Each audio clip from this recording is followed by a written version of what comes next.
Hello and welcome back, everyone, to the fourth episode of the Brain Power Podcast. My name is Maxwell Hand, and as always, I will be your host. As promised in the last episode, this episode will be all about your first day at our clinic and what to expect when you have been approved for TMS therapy. I wanted to walk you through some of the ins and outs of what a new patient is required to do before you come in and what to expect on the first day of your treatment. We can get through all the scary stuff so you know what to expect. I want to break it down into two parts, before you come in and during your first treatment. This first part covers all the steps involved for any new patient coming in. Currently, all of our patients are given an MRI and an EEG before the first date. For those of you who have never had an MRI before, it stands for magnetic resonance imaging, and it is a harmless and simple thing to have done. It gives us a way to see inside your head. Now, the MRI process involves lying down in a large cylindrical machine. Unfortunately, it's a little bit too big for our offices, so we do work with a few MRI places around the LA area. And it uses these magnets that spin around your head, and they're able to produce very detailed three-dimensional anatomical images of your brain. And this shows us the general size and structures for the purposes of therapy. Now, we use this MRI specifically in our state-of-the-art TMS chair, the NextStim chair, and we use this in order to precisely and accurately stimulate the same location over the duration of your treatment. This is pretty cool because unlike other chairs that do TMS, ours has an MRI incorporated into it, so we can actually see where the stimulation target is on your MRI. Now, the next thing you can expect to do at our office is going to be an EEG. Now, EEG stands for electroencephalography, and it is basically this strange-looking bicycle helmet that records your brainwaves. Now, your brainwaves come in a few different flavors, which include, but are not limited to, delta, theta, alpha, and beta. But for our specific purposes, for this EEG, we're looking at alpha waves. Now, alpha waves are important. They are found mainly when you're in a relaxed state, right before you're going to sleep, eyes closed typically, and that's going to be a lot of the restorative and concentration part of your brain. Now, brainwaves is a very sci-fi term, so I think giving an example could be really helpful. Computers communicate really by sending tiny signals from place to place, and this is how we're able to send a text message to your friends, how we can check our emails, and why you can have that cute picture of your animal as your screensaver. Similar to computers, or I should probably say computers are similar to us, our brain uses electrical signals to communicate between different areas as well. Your eyes and ears are really good examples of these. So your eyes and ears receive stimulation from outside, some kind of sensory input, a bright light or a loud sound, and these are converted through really cool mechanisms into electrical signals, and those go back into your brain, and the light from outside and the colors are interpreted as a picture. So without our brain, we wouldn't see anything. It would just be sensory information going in, but nothing coming out.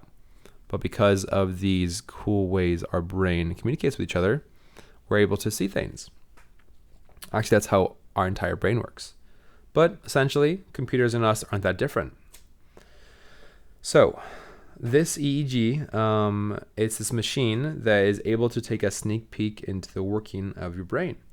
And it records the brain waves, and actually more precisely, it's going to record any abnormalities in your brain waves.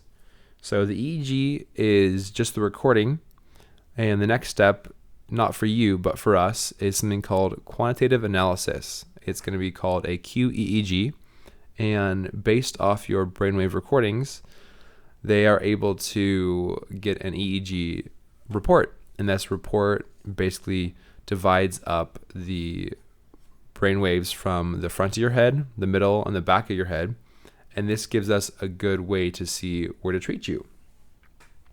Now, Our clinic uses these results to determine the best treatment or the best protocol for treating your specific case, as well as a measure of improvement.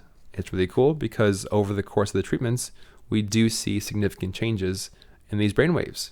We can see an increase in what it's supposed to look like or a decrease in any abnormal activity. Typically, our patients come in for 3 EEGs.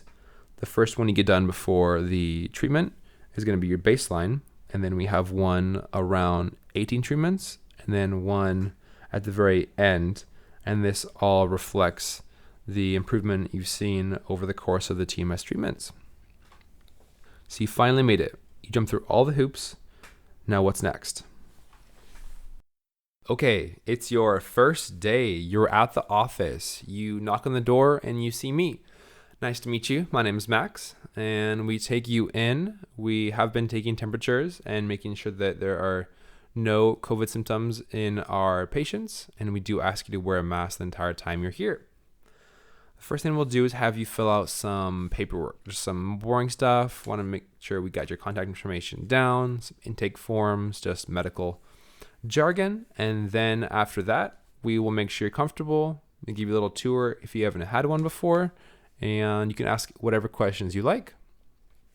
After you are all settled at the office, we will take you back to the treatment room. This room is going to be a really comfortable room. It's got one big chair and then the TMS coil with the machine. It even comes with a pretty decent view.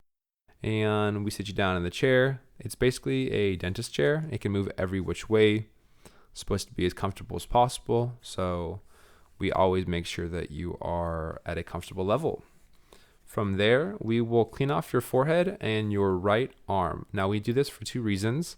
The first is for the EMG. And EMG stands for electromyograph. And we put some electrodes, 3 specifically, on your right hand. And we do something called the thumb twitch test. The thumb twitch test is basically when we do single pulse or one pulse at a time over the motor cortex, which is a part of your brain that represents different muscles across your body. And we are able to activate your right thumb and make it twitch. And based on what level we get, which is called your motor threshold, that's what level we will be stimulating you at. So it's pretty cool. It's kind of sci-fi out there. Kind of know what it feels like to have your body move without you really telling yourself to do it, but it's completely harmless and actually kind of fun for you.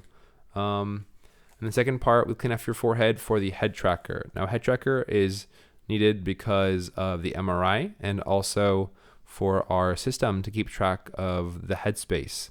Whenever you move your head, we can see the movement and we know exactly where our coil is stimulating. So just added security and added accuracy there. Now, after we've done the initial mapping, now the initial mapping is going to be the EMG and the motor threshold determination. That's going to take about 15 minutes if all goes well. And then from there, we go into your first treatment, depending on your protocol, anywhere from 3 minutes to 30 minutes. Typically, the first treatment we do very, very low. How the treatments work is that we start off at a very, very low level and gradually move up to your motor threshold. That's going to be the goal intensity, and we want to reach that at the very end of the treatments. But beginning, we start about half or below half of what we hope to get to. This is just so you can get used to the feeling and so that you can gradually acclimate to the feeling and to the stimulation. But that's about it. Not too much to be scared about. I know the idea is pretty spooky, but we have all of our information and more on our website at brainstemcenters.com. I am your host once again, Maxwell Hand, and I hope you learned something today.